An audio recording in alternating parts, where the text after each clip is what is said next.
chat room. Let us know when you can hear us, when you can see us. I say as I try to cover the scar on my forehead. Harry Potter-like. It's not happening.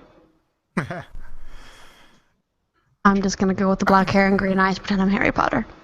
There you go. Or a cat. One of the two. Both.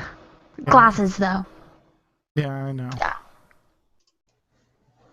All right, let's see what we get. Oh, I see McCullough. Okay. Cool. Hey, Max, let us, when you can hear us. Hey, cool.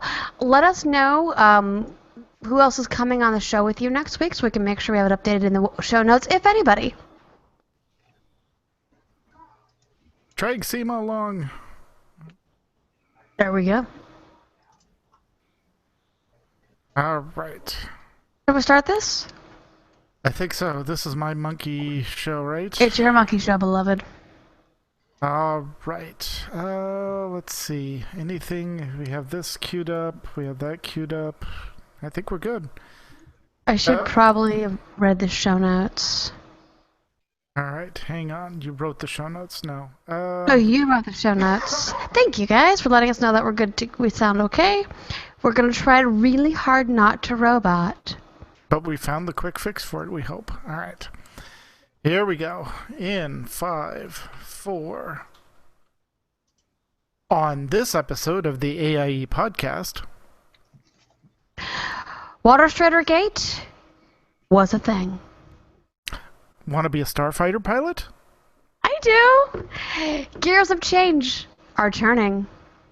We have Captain Sybil's Star Trek Online update. I knew I was going to screw that up. Sorry, Sybil. And Theros and Turbo Addiction are here to talk about AIE in Eve. All that and more coming up right now.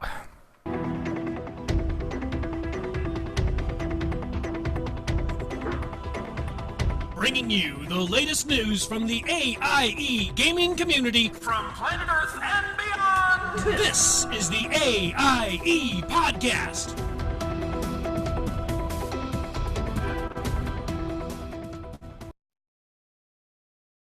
Welcome to episode 250 of the podcast celebrating the Aliyah Ioctahest gaming community, the Die Aspen Podcast.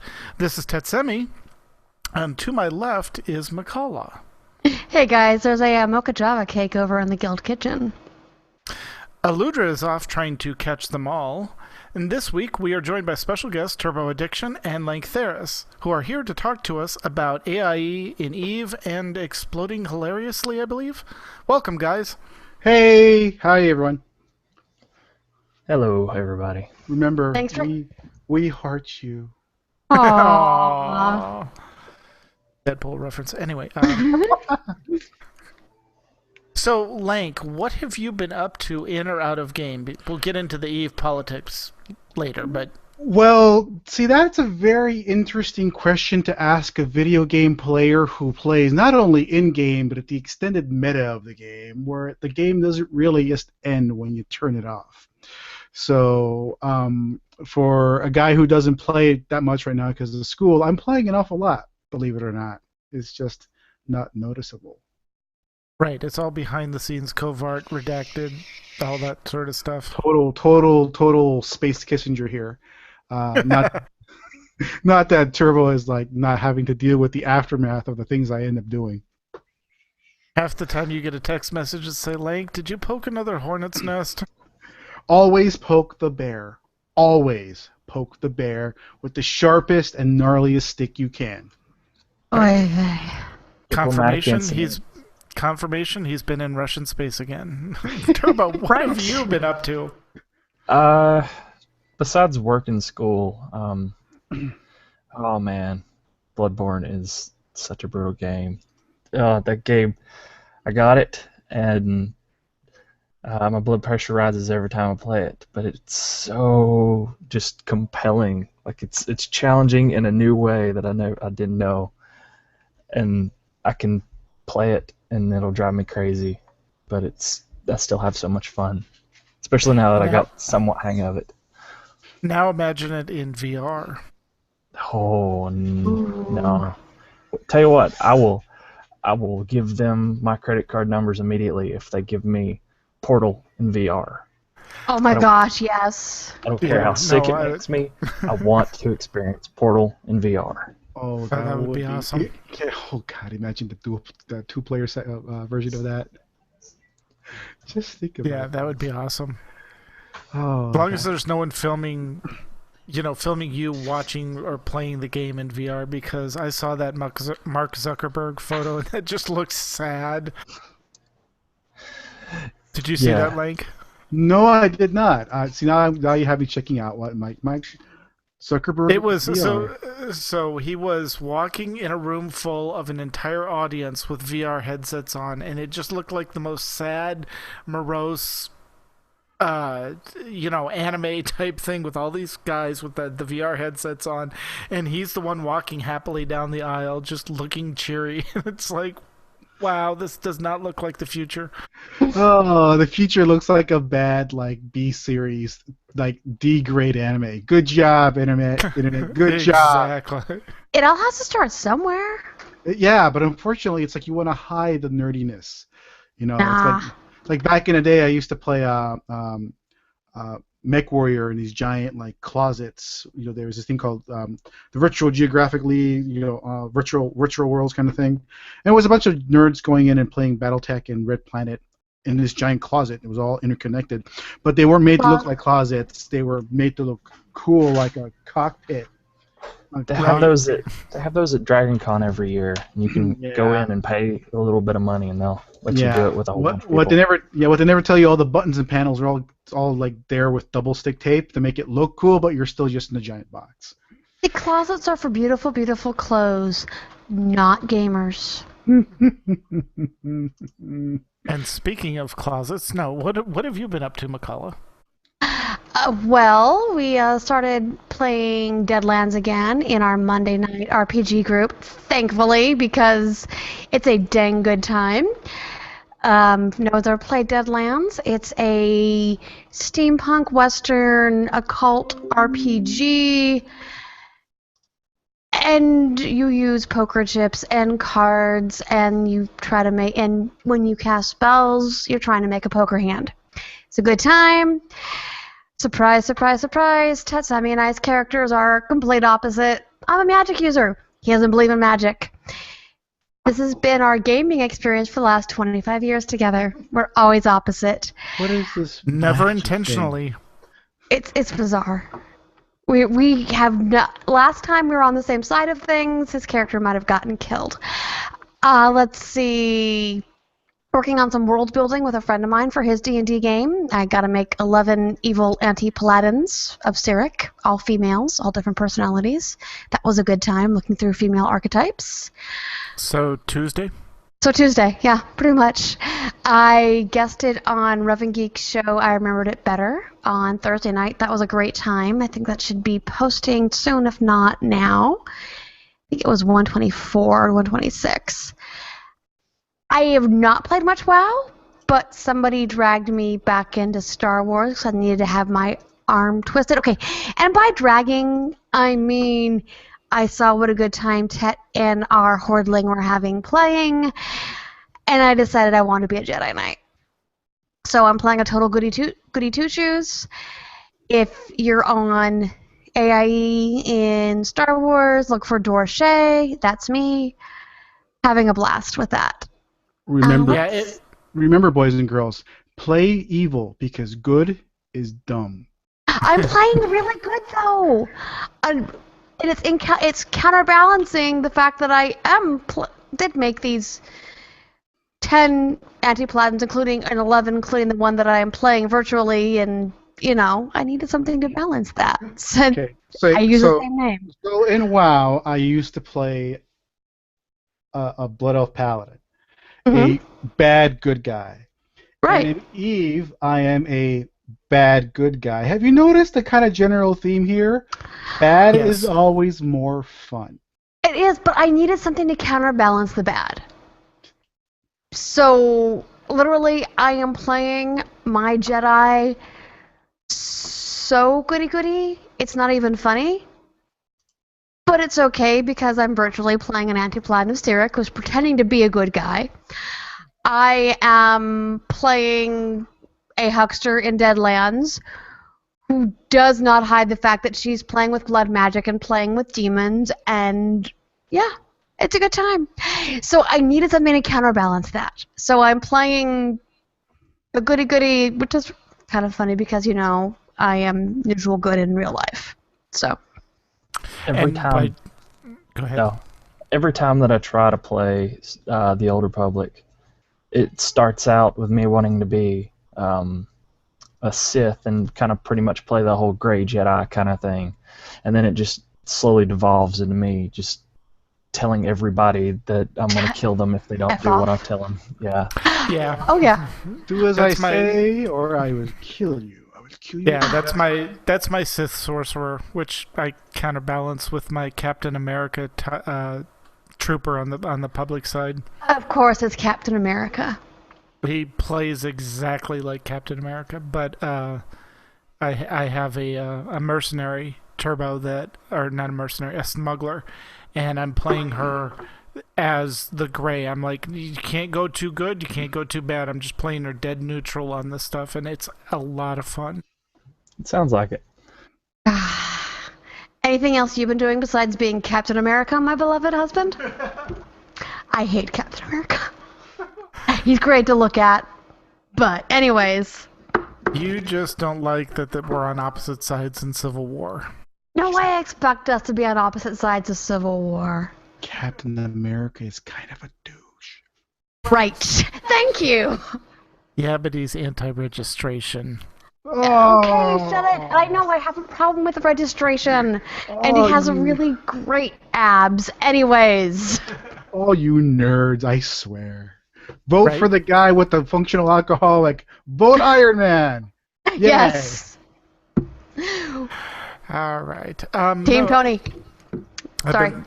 No, you're fine. I've been playing a lot of Star Wars. I made it through, got my trooper up to 65, so he's reached essentially end game, but he's gone through all the current chapters, so he's chapter 10. Chapter 11 comes out next month, which we'll cover in the news. And then I've been a miserable failure at trying to obtain the mount in Love is in the Air in WoW. Basically logging in for that, little officering, and raiding, and that's about it. So, but I think with that, we will be digging into Eve shortly. But first, let's cover this week's news. AIE News. All right. Wow. Water Strider Gate has come and gone. The Blizzard dev team announced that they're going to restrict Water Strider to a specific expansion. And then within 48 hours, they backed it off to pre-Legion content only, and then reverted the whole change, waving their hands in the air like they didn't care, and the whole thing was put to rest. Long live Water Strider Gate. Warlords have buckets? Oh, wait, no, it's a Warlord of Draenor bucket list discussion on the forum. We've still got months and months and months left in the expansion, and folks are making a list of things to do before the expansion is over. Join the discussions on the forums. And back in Star Wars, funny how that happened. Right. Are you just restarting your Star Wars experience, or have you finished up Chapter 10 of Knights of the Fallen Empire and can't wait for Chapter 11 coming in March? Either way, there's a ton to do in-game, and activity has been picking up within the guild. Episode 131 of the Escape Podcast is out with Max and Seema, and they talk about patch 4.1 and how to profit from crew missions, what missions you should be running, what you shouldn't, and why. It's a really good listen and helps you focus where your crafting should be headed, and if you're into optimizing your crafting experience or just want to know what's going on at the top end with crafting. Have you ever wanted to be a fighter pilot? I know Makala has. Well, guess what? You can! All of the character classes have access to missions involving piloting ships, and Jonathan I'm going to murder his last name. Lefebvre. there we go, has started a thread in the forums for a fun PvP-style night with ships. Galactic Starfighter Night is aimed for March 12th, and there's discussion going on in the forums about it. Also, are you a free-to-play player and want to get the most out of your cartel coins? Old Man Franks does, and he started a thread to get the ball rolling. Max did some analysis when this first came out, and it contains a lot of good info, and we have links to that in the show notes. Also, a quick congrats to Kakarotalk, I had to spell that out because otherwise I was going to murder it, for getting a new weekend ops team off the ground and running. Awesome. All right, and in Final Fantasy XIV news, Kelsey wanted the community to know that patch 3.2, Gears of Change, is out. A handpicked selection of changes were highlighted, such as Void Arc Luke restrictions have been completely lifted, including the fact that you can get extra Maki Farthlings, new Bard casting animation, tanks use VIT, I'm guessing Vitality, instead of Strength for damage. Make sure to race back if you are spec'd for Strength. The Soul of the Crafter gives a pretty much substantial bonus to craftsmanship and control. And Sasha has been busy decorating the guild house. There is a Girls' Day event, and she used the platform you typically display dolls on to show off all the plushies the guild has accumulated so far. Screenshots in the forum thread. Keep up the great work, Sashi. And in Star Trek Online, Captain Sybil's synopsis of the Star Trek Online news for the week ending 27 February 2016. Big news item is that Star Trek Online's player skill tree is being completely redesigned. Players are being asked to test the new skill tree in the triple beta test server. That's hard to say. This skill tree overhaul is quite the controversy in the online forums. It's similar to WoW's new revamped talent tree. Star Trek Online's 6th anniversary is continuing with the release of new Federation, Klingon, and Romulan Dreadnought ships. The 3 variants of Dreadnoughts for each faction: a tactical, science, and engineering. And they're available in the C-Store singly or in discounted bundles. Omega particles strewn about the galaxy have continued, along with a minigame to collect them for awesome R&D crafting material for your upgrades. The feature episode, Time and Tide, which carries Year of Hell temporal warfare to the next level, is now available to level 60 players. A next featured episode in the story arc is expected to be released soon. New stories have been released for reading on the STO website, featuring Nakul preparing for temporal Cold War vengeance against the Federation and its allies, blaming them for supposedly destroying the sun with a stolen experimental device. Who doesn't do that? Right? Based on these stories, it sounds like the new featured episode will be a good one. Either that, or he saw Force Awakens one too many times. Wait, sorry, mixing mythos. Macintosh STO client was abandoned earlier this month, allowing subscription refunds for those players who did not adopt the PC version. If a player does continue to play with a PC client, their account will be available for a seamless transition. This reporter used Boot Camp, part of the Mac OS, to install Windows on her iMac to continue uninterrupted play. The Galactic Development Campaign has enjoyed some early success in the rebuilding after the devastating years of the Iconian War. Starting February 25th through March 3rd, all captains who log in can aid the effort by completing PvE queues and fleet actions.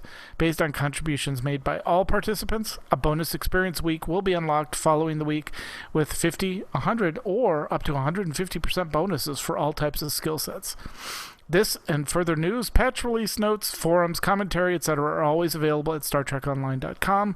Players are encouraged to check in frequently. Thanks to Captain Sybil for the updates.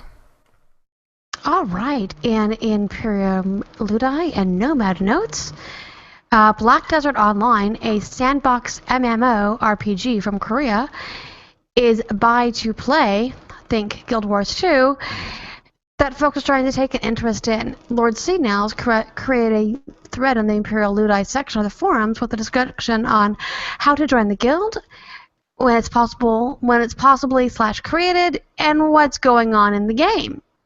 The Division, a Tom Clancy multiplayer shooter, is also on people's minds. Rockdog has started a discussion on open beta weekends, and folks are talking. See the forum thread to join in in the discussion. Yeah, sorry on the wording on that one. No problem.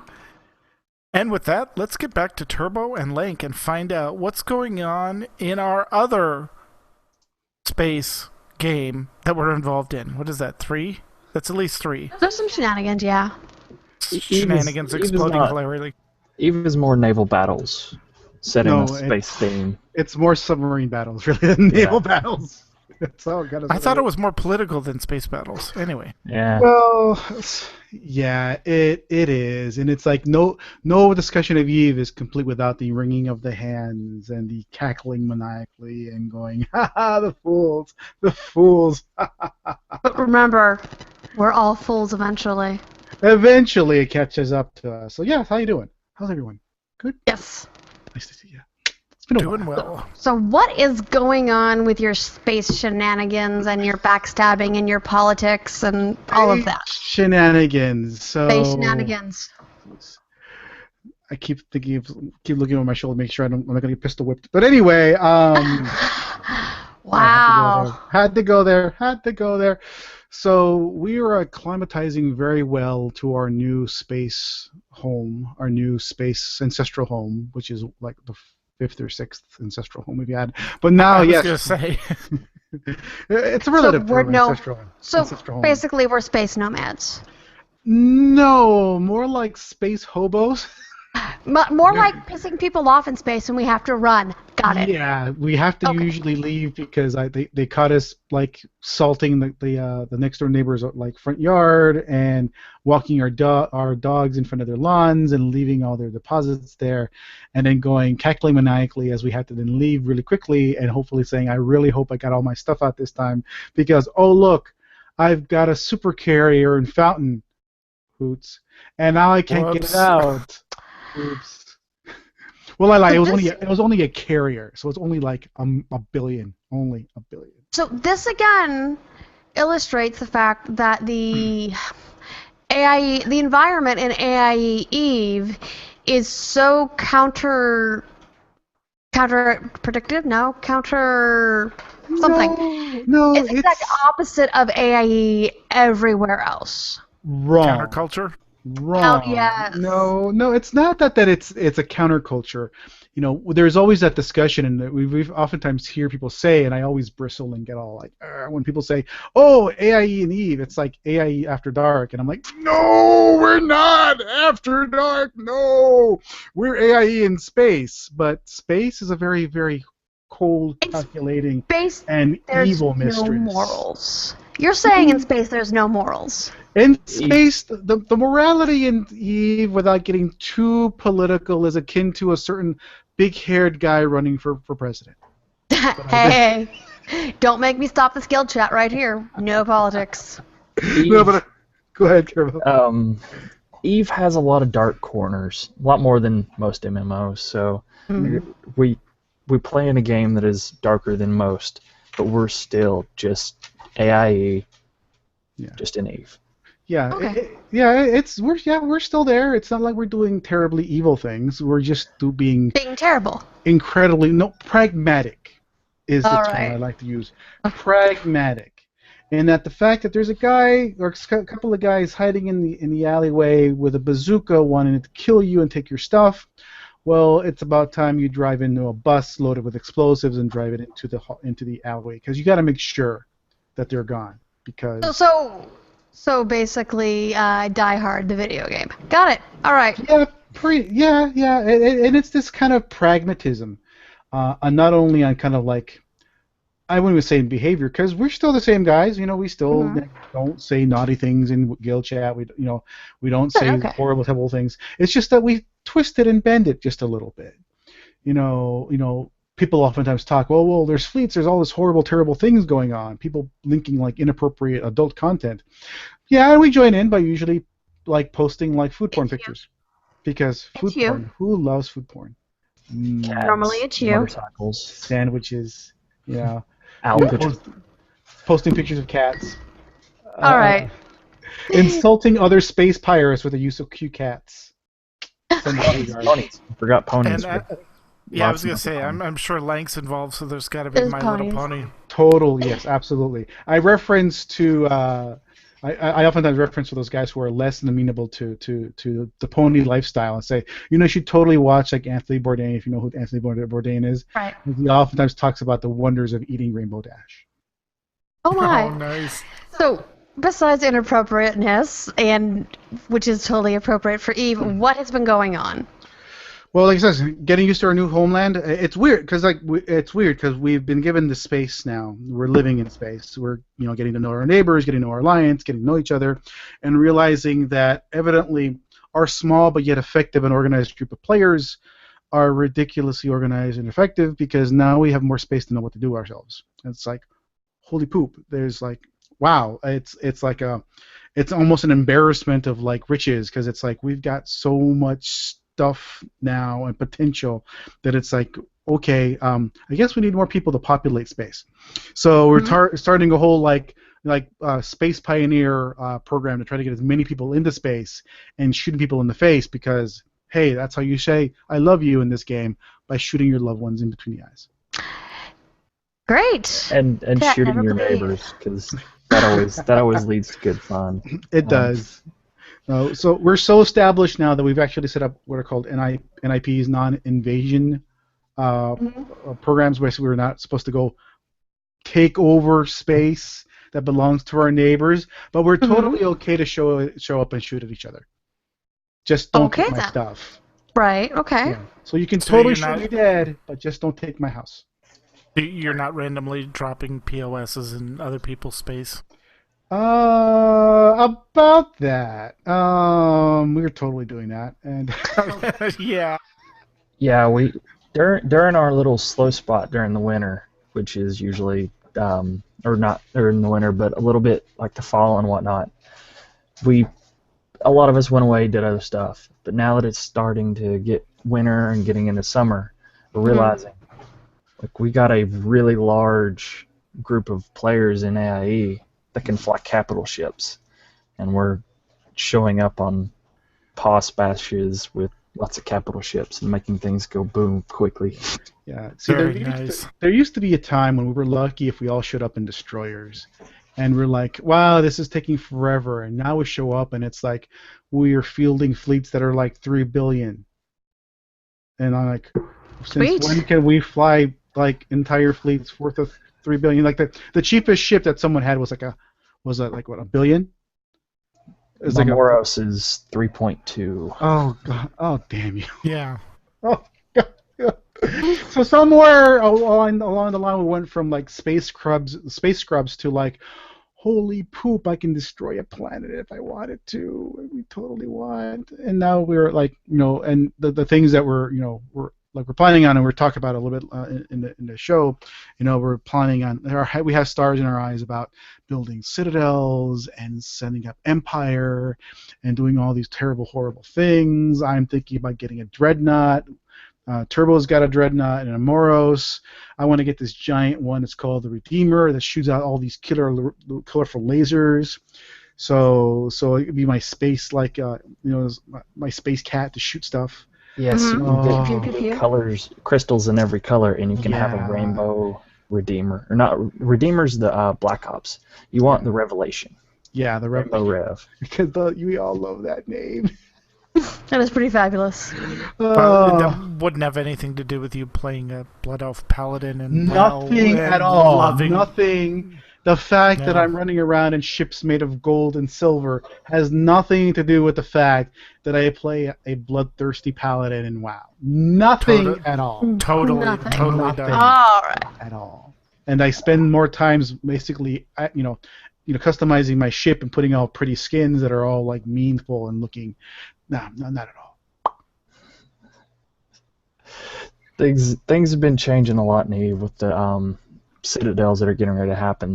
They had a test of them a little while back on the test server, and they are massive and they are crazy. I think the max size one, before they were able to blow it up, took out like 20-something supers. I think it was. Wait, the Citadel itself took out 20 supers? Yes, because the Citadels. Oh, jeez. Because the Citadels themselves can be fit with a Doomsday. Oh my. So, Yeah, I think that's exactly what I think it is.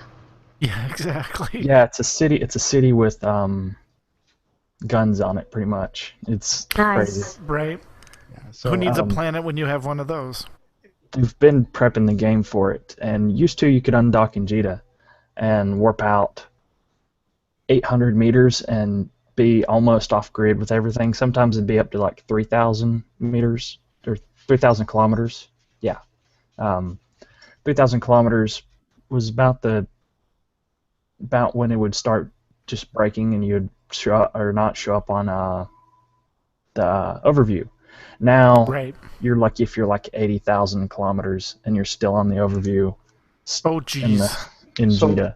So do the math. 80,000 kilometers, and your ship is traveling at say for instance, you got one of the fastest ships going at like 10 kilometers a second. How long would it take you to travel 80,000 kilometers? Yeah. It's crazy, but it was part of the part of having to have the Citadel's stuff getting ready, because some of the Citadels were wider than what the grids were. Like you could get on one side of the Citadel and not see the other side of it at all. Oh, that's crazy. I think the extra large Citadel is from end to end about 145 kilometers in game. Gosh. So Looks like Argus says it's 150 kilometers. 150 kilometers. So if you think about it, and the sheer number of players that need to be there, and remember that in order to effectively destroy these space sandcastles and huge space sandcastles, it will require you to unload so much massive firepower Mm-hmm. that it's going to be great. Oh, wow.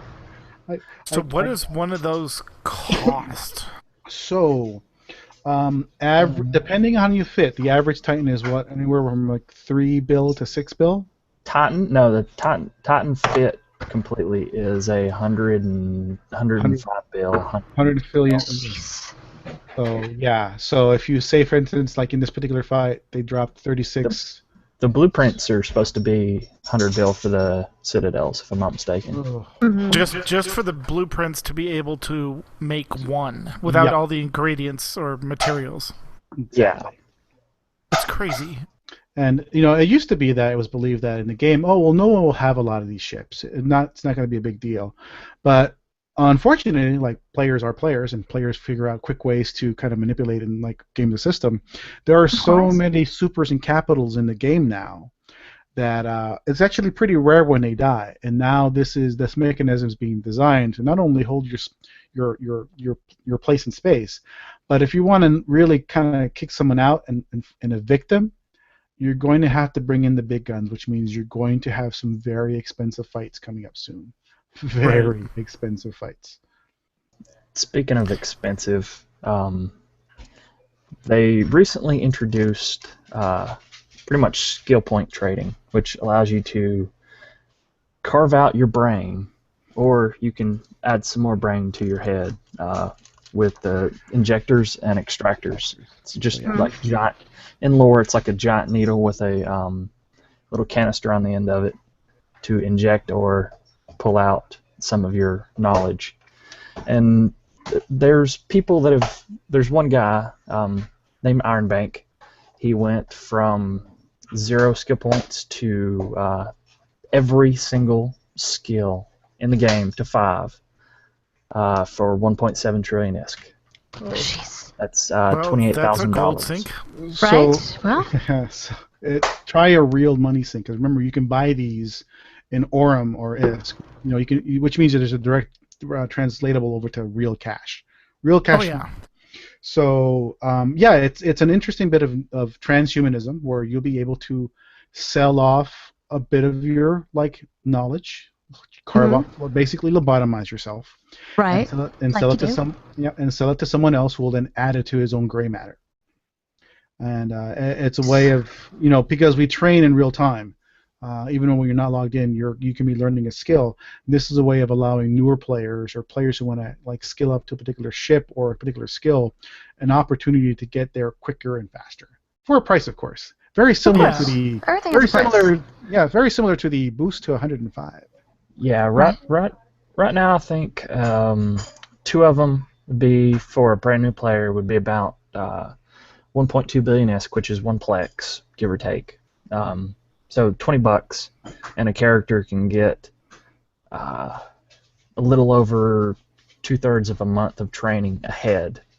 By just buy the game, then throw $20 at it, and then you have a character that is very competent in a matter of minutes.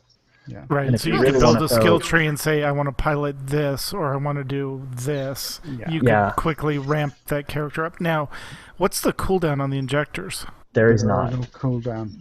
The Oh, link that I have Lord. in the show notes for the pilot Iron Bank did it in 4 Right. hours, and that's just the limit of being able for him to have to do all the clicking and leveling. So Oh, yeah, I'm sure just the clicking time, which I'm sure people will go, we need that automated now.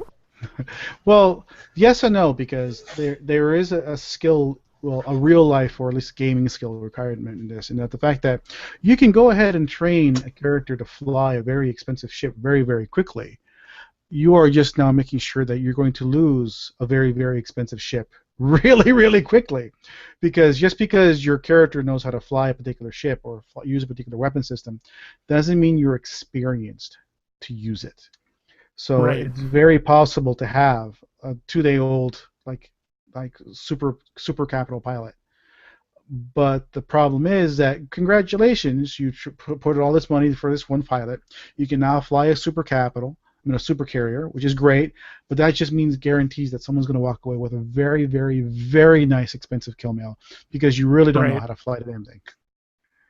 Yeah, exactly. You don't know how to manage your resources on it or defend it, or yeah. Exactly, and then there's the added complexity of learning how to fit your ship. You know, remember, Eve is a very, very complex game, ridiculously complex at times. So just because you're able to go ahead and jump into a ship doesn't mean that that's the best idea to do, because you still don't have any experience of like, what should I do it, how should I fly it. Many players have, particularly a lot of our newer players have the problem where they kind of build their ship to be kind of this like a Swiss Army knife, master of many things but good at none. So all you really do is guarantee that you're going to get blown up because, each ship, you can have exactly the same ship, but depending on how you fit it and how you set it all up, it can do two very different jobs. Yeah, it's like handing a 16-year-old a Formula F1 and saying, here, go learn to drive. It's like, okay, what do I do with this? Drive really fast, really straight. Well, how do you turn? I have no idea. Yeah, and Eve, you really want to build something that is purpose built. You don't want a hammer. You want that specific wrench that does only that one thing. Yep. Yeah, exactly. And if you want to be able to do something else, you grab a mobile depot and throw all the other stuff that you want to fit on the ship later, so you can tear it back down while you're in space, throw everything back on it, and then better yet, just buy a different ship with the stuff that you need and just swap in and out. It's the opposite of the Alton Brown. You want a unitasker. You don't want a multi-tool. Yes. You do not want a multi-tool because multi-tools lead to very, very hilarious lost mails. Yes. So, Lank, tell them about the space politics. Space Congress! Oh, fake Space Congress is a great thing. It really is. Oh, it's not. Yes, it is. So if you know, you don't know. EVE Online has this special like snowflake about itself, and that the fact that it has what's called the Council of Stellar Management, which every year the players of EVE Online vote in for representation for a particular body that works along in tandem with CCP and helping to kind of address like societal issues that us players have. Imagine if WoW had a student congress, and these players get elected, go up there, and they get flown. A few of them get flown twice a year to Iceland to participate in a summit, and as well as constantly having to provide information, focus grouping for CCP. Well, it's that time again. It's election time, and we have once again taken up the mantle of being giant space idiots and being fake space pundits and interviewing as many candidates as we possibly can. Some rather amusing outcomes. Some to like, oh my God, you should not be allowed anywhere near power. Oh my God, we're going to die. So, do you have a computer license, sir? have you registered with the FBI anytime soon? Right. No, but in all joking around, it is a very very unique situation for a gaming company to create a method that players can become more directly involved in the way the game's being iterated and developed. So like I said, we're providing the knowledge base for that, teaching people about the new candidates that are being run. And this year we're going to have a whole, almost pretty much a wholesale like revamp of the agency, the council, because we only have 2 people from last year who are running. So we only have two incumbents. Everyone else has decided either not to run. There was a fair amount of space politics drama along with it, which is both good and bad. Good for us because hey, we love that kind of stuff. Right. Bad for the entity because we don't know if we can trust you because you seem to be very self-interested and only involved in your own agendas. Heaven forbid politicians like think about themselves and not like Right. the little guy. Big surprise there, but there's been a lot of changes as well. There's like some changes in like management and how the this particular group is kind of administered by CCP. So we're keeping everyone abreast of that, keeping them informed.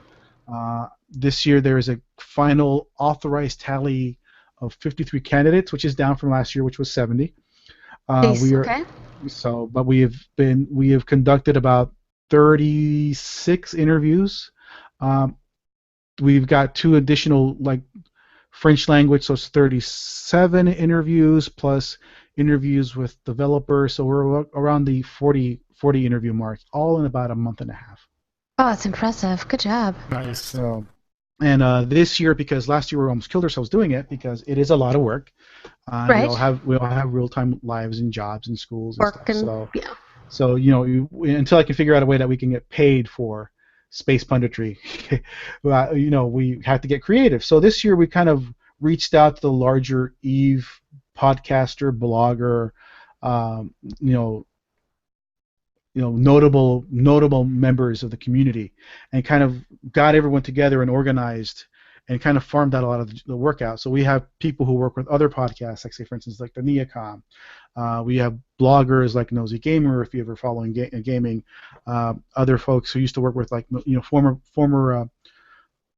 writers and editors for like sites like thematani.com and Crossing Zebras and various other entities to kind of jump in and help us out. We actually have a couple of current sitting CSM who are not going to be seeking re-election, helping us out, providing details and kind of backing us in with some context in regards to what's going on and what's not going on. So we kind of like grew the team, as we're saying, in order to give people a better idea of what's going on. In addition, we've also kind of developed. We introduced it last year. We created these analysis shows to kind of sit there and kind of look over and analyze each individual candidate, and then we go ahead and give our like opinion on that particular candidate. Just because 53 interviews is a lot of interviews, and it's a lot of people to sit there. So a lot of our listeners really appreciate us sitting there, listening to them basically say, "You see this guy? You see that guy? Yeah, don't vote for him because he's a psychopath. But that guy over there is great." So they've really appreciated that. So you guys created this out of whole cloth, right? There wasn't something like this before that anyone was, I don't want to say vetting the candidates, but interviewing and doing all this, right? So interviews. It's been around for a while. There was a fellow who actually was doing it before us. His name was Xander Fina, and he was the guy who behind Crossing Zebras, that particular website and podcast. Well, he decided to run 3 years ago, and you can't exactly run for a fake space Congress position and then interview your people who you're running up against. So he decided not to run. So us, to our better judgment, that hey, how hard could it be?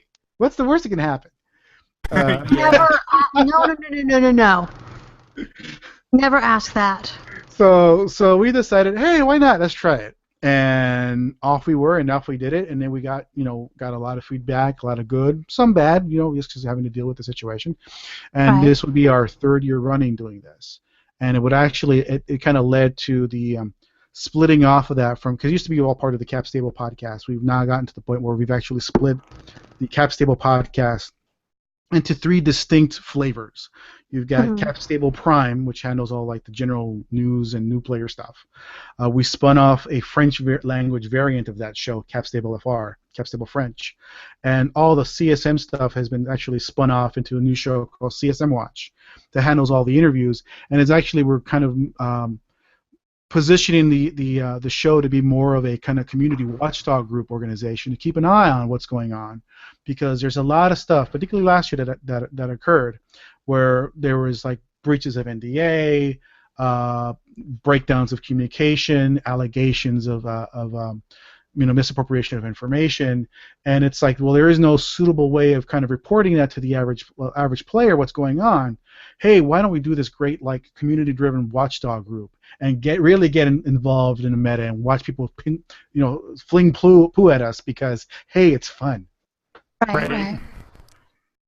So like real elections. Yeah, exactly. Like every election, yeah. It's like every election. And people oftentimes say, oh my God, drama, that's so terrible. Oh my God, it's bad. Well, yes and no. Unlike a lot of people, I actually like drama. Not that I enjoy like sitting there going, ha, I gotta come up and... No. You may aggro drama, though. Yeah, well, player drama is basically another way of gauging and finding out what player engagement is in a game. Players care enough. What are they passionate about? Exactly. So it's a great way to find out what the players really care about, what they want to know about. People naturally and automatically equate drama as a negative. Drama is actually a positive because it allows you to kind of take stock of what's going on, what needs to be addressed, and what needs to be fixed. So it's a great feedback tool to find out what's working, what's not working. And then there's a general way of guys going, saying, PP jokes, and then that's what I would consider bad drama. But that's just exactly. We have space trumps. Oh, dude. Yes.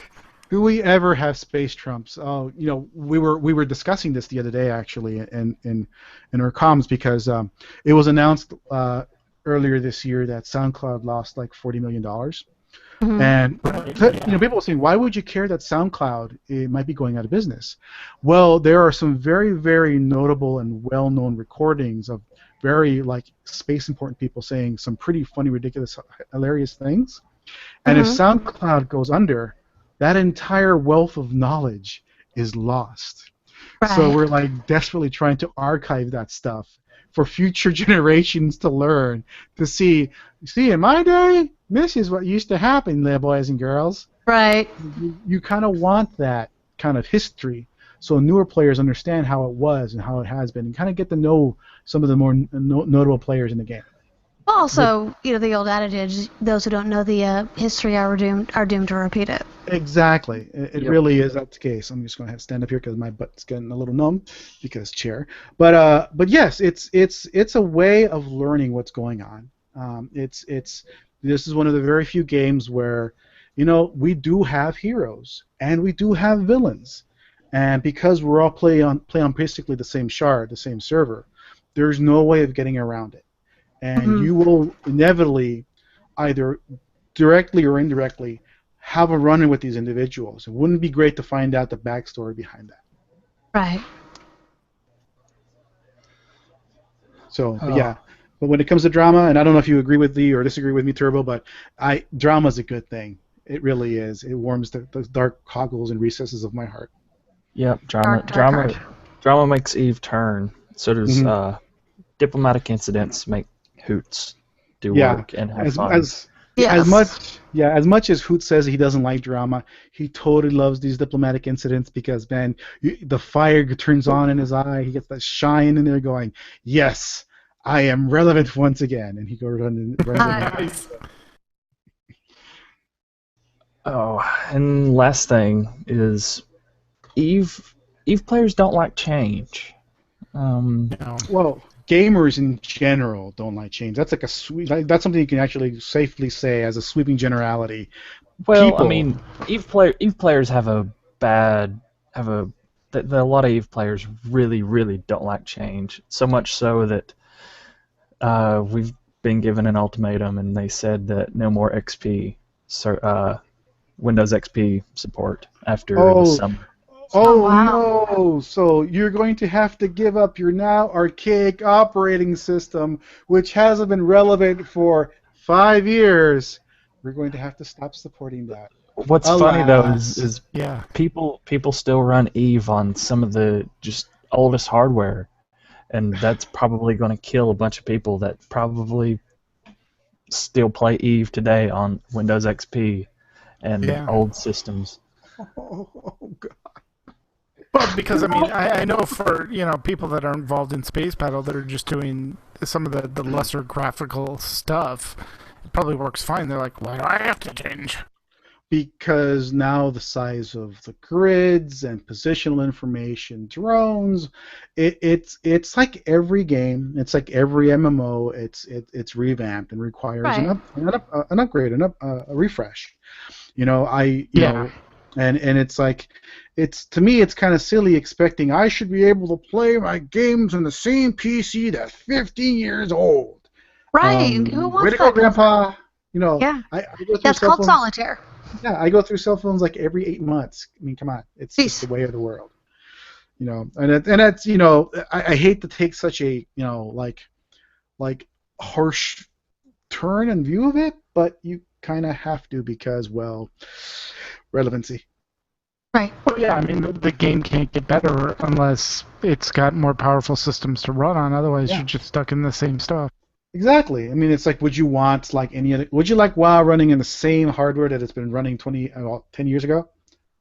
Absolutely not. I mean, then you wouldn't have all of such pretty graphics. That's one of it's the kind of game the price we pay for gaming on PCs. Right. And you adapt or go play Hello Kitty Adventure Island 40,000. Right. If that's your thing, sure. Mm-hmm. Although EVE is one of the games that still supports Mac, isn't it? Yes, they still support Mac. There was never a Linux distro released for it, but oh well. But that's what when it comes down to like PC only. That's why I got that machine over there, my old gaming machine, which you can't see because it's all frame, and that's where I go play that. Go play like Overwatch because I don't think they're gonna have like Overwatch on Apple, and that's perfectly okay because I've got like 7 million computers in this apartment, so I'm good. Right. All right. Anything else for me? Let's see. Anything else? Turbo, can you think of anything? Any ne'er-do-wellism? No. We're not AIE After Dark. Like I said, we're not that. Good to know. So the only other thing we really have is that if you want to try EVE, we are very frank about it. We do tell people. So EVE is very much unlike any MMO you've been involved in. You can hang around us with comms, and you'll listen to even our terminology is very different. You'll occasionally hear the terms like tank or healer once in a while, but it's a completely different context. It is a very, very difficult game. If you want to try it, we'll help you out. We will do. It's like we're not going to turn you away, but it's with the caveat that it's going to take a little bit of time to get involved in and deal with, just because of the learning curve. There's a great comic that I don't know if you've ever seen it, where it shows you the learning curve of various like MMOs, and EVE is, instead of being this wonderful little curve, is more like a precipice outcropping with like death and dismembered bodies hanging over because it's kind of really hard. Oh my, okay. And I don't know if let's see if I can find that It's been changing a lot as of late, and there's so much stuff that's made EVE a better game. It's still not super friendly for new people, but if we can if you will join us in space, we will guarantee that we can have you something to do, like in a fleet, in a matter of hours. Like you had something. Indeed. Argus just posted in the chat room. It's pretty much his space job to help bring new people along. So it sounds like we do also have the support behind us for those new people to have a way to get comfortable, to have something to do, have that learning curve, and have a space tutor. Yeah. Yeah. In fact, there's the image I put up of the of the learning curves of popular MMOs. Yeah. You'll notice at the black one, the very top one, that was the Eve of old. Now it's gotten a little better, but it can still be a little obtuse. And if you grow attached to a spaceship and you're worried that you're going to lose it, you will. Just part of Eve. If you can't stand losing the spaceship, never undock. Best way to think about your spaceships in Eve is other MMOs have armor that you have to repair. Mm-hmm. Eve has ships that blow up. You have to replace. Just put on another set of armor. Yeah, it's a lot of issue that a lot of newer players have about Eve is that you grow emotionally attached to your avatar, your character, and if he dies, he just comes back to life. In Eve, loss is real. So when you lose a ship, it's gone forever. Poof, gone. Bye bye. I mean, you can salvage some stuff, but it's not going to be the same. It's you take. It's your car crashing. You take Old Yeller to the back of the woodshed and you do what you have to do. Well, that's happy. Yeah, I know, but it's like as soon as you become accustomed to that, you don't care if you lose a ship or not. Right. I oftentimes tell that as soon as I buy a ship, there is this imaginary invisible timer that's over its head, which is its time to live quotient. And sometimes for me that I still have ships that I bought 3 years ago, and I've got ships that I lost in 5 minutes. Wow, okay. Right. Yeah. It's the sort of Damocles. Yeah. Yeah, you never know when the hammer is going to fall on your head. And sometimes, with a little careful preparation and some planning, that won't be the case, but you never say never because you are eventually going to lose that ship one way or another. Yeah, and we offer free ships as our industrialists like Kuda and I think Anatis and a bunch of other people, Frodo especially, they're all mining and doing a whole bunch of work to build ships that we have, and we offer them free. You just hop in the ship and go blow it up. Go have fun. Mm-hmm. If you insure it, you get paid to do so. Yeah, we totally endorse the use of insurance and insurance fraud, because we'll buy these ships, we'll give it to you for free, and insure the ship. And if it gets blown up, guess what? It hasn't cost you anything. In fact, you made money. Nice. So, take that, AAA. All right, Stay kids, farm. remember, insurance fraud is bad. Fraud is bad. Eve is chaotic neutral. Unless it's in space, then it's okay. Okay. All right. Well, if that's it, are we? I think we wrapped everything up, right? All right. Hearing no objections, that will be our show for tonight. While the chat rooms begin suggesting show titles, or in Ralph's case, making up show tunes, we'll want to thank Turbo and Lank for joining us. It's been a pleasure, guys. Yeah. And where can you shenanigan makers be found on the interwebs? On the interconnected interwebs, you can find me, of course, on Twitter at @LankTheris. It says so right there, or right there. See, right there on the little crawl. See. Right. You can find me at Turbo Addiction, and there's two websites we want you to check out: capstable.net and csmwatch.com. And if you happen to speak French, it's also at capstable.org/fr. If you speak the French, if you speak the French. I think there's a link from capstable.net to capstable.fr that is Bach's child, and it is actually flourishing pretty well. Very cool. All right, so if you have questions or comments about our show, you can email us at podcast@aie-guild.org. You can follow us on Twitter. The show is at AIE Podcast. Ludra is at AI, or Ludra_AIE. I'm at Cyberwave, and Tatsumi is at Ivory Tiger. We record live with video, usually every other Sunday at 8 p.m. Eastern, 5 p.m. Pacific. You can join the chat room and play along with us on the website, theaiepodcast.com. Our theme was composed by the amazing Andrew Allen. Follow him at Keys with Soul, or visit the website, keyswithsoul.com. And now it's time to play all of the great AIE member segments we received this week, including Altitis from Mewcow and Overly Dramatic News from Hunts the Lens. Next week, we'll be talking to Max and hopefully Seema in Star Wars The Old Republic. The theme here, guys, ships in space. Anyway, so until then, AIE. This is Makala. This is Tetsemi. And this has been the AIE Podcast. Yay! All right. We have show title suggestions. Starry-Eyed Empire Builders. Space Hobos on an Archaic OS. All Around the Citadel. AIU Redeemer's Race. Or Ralph's version, you take the good, you take the bad, you take them both, and then you have the sex of Eve. Oh, I don't know. What do you think, Lank? Let me think. Yeah, Boo, you're roboting hard towards the end there. Oh, I can re-record it later. Okay, good. Yeah, it was bad for a little while. I'm thinking. What was the one about? What was the second one again? Space Space Hobos on an Hobos on an Archaic. Archaic OS. I think I like Space Hobos and Archaic OS. All All right. right. Congrats, Ralph. You got the show title. Oh, Ralph again! He comes up with all the cool naming conventions. I swear. Yep. All right, well, thank you guys very much for joining us, and I will get this edited and out either tonight or tomorrow. And it's always good to talk about Eve. All right, catch you guys later. Thanks so much.